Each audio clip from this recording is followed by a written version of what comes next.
আজকে আবু সাঈদের কথা মনে পড়ছে আমাদের, যে আবু সাঈদের ছবি বাংলাদেশের প্রতিটি মানুষের মনে গেঁথে আছে, এটা কেউ ভুলতে পারবে না। কি অবিশ্বাস্য একটা সাহসী যুবক বন্দুকের সামনে দাঁড়িয়ে আছে, এবং তারপরে থেকে কোনো যুবক, কোনো যুবতী আর হার মানে নাই। আজকে আমাদের গৌরবের দিন,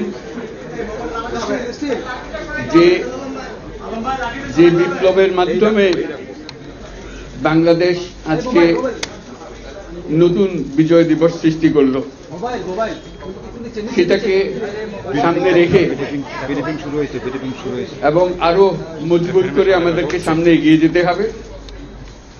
যারা এটা সম্ভব করেছে, যে তরুণ সমাজ, তাদের প্রতি আমি আবার সমস্ত প্রশংসা এবং কৃতজ্ঞতা জানাচ্ছি তাদের। তারা আমার পাশে আছে।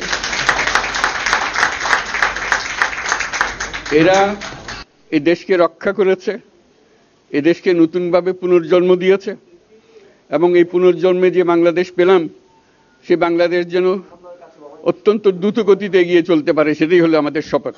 সেটা আমরা রক্ষা করতে চাই, এগিয়ে যেতে চাই। আজকে আবু সাঈদের কথা মনে পড়ছে আমাদের, যে আবু সাঈদের ছবি বাংলাদেশের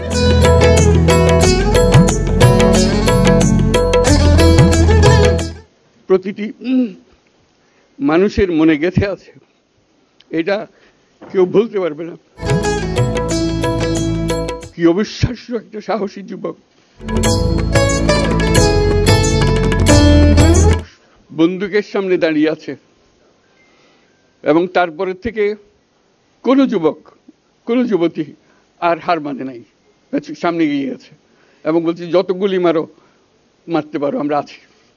তো যার কারণে এটা সারা বাংলাদেশ জুড়ে এই আন্দোলন ছড়িয়ে গেছে, এবং যার কারণে বাংলাদেশ এই দ্বিতীয়বার স্বাধীনতা অর্জন করলো।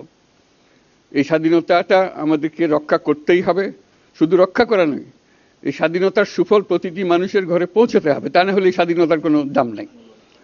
এই স্বাধীনতাটাকে পৌঁছানো হলে আমাদের শপথ, আমাদের যে প্রতিজ্ঞা, যে আমাদেরকে এটা করতে হবে, ঘরে ঘরে পৌঁছাতে হবে। মানুষ যেন জানে যে বাংলাদেশ স্বাধীন হওয়ার অর্থ হলো তার নিজের পরিবর্তন, ব্যক্তির পরিবর্তন, সুযোগের পরিবর্তন, তার ছেলে মেয়ের ভবিষ্যতের পরিবর্তন।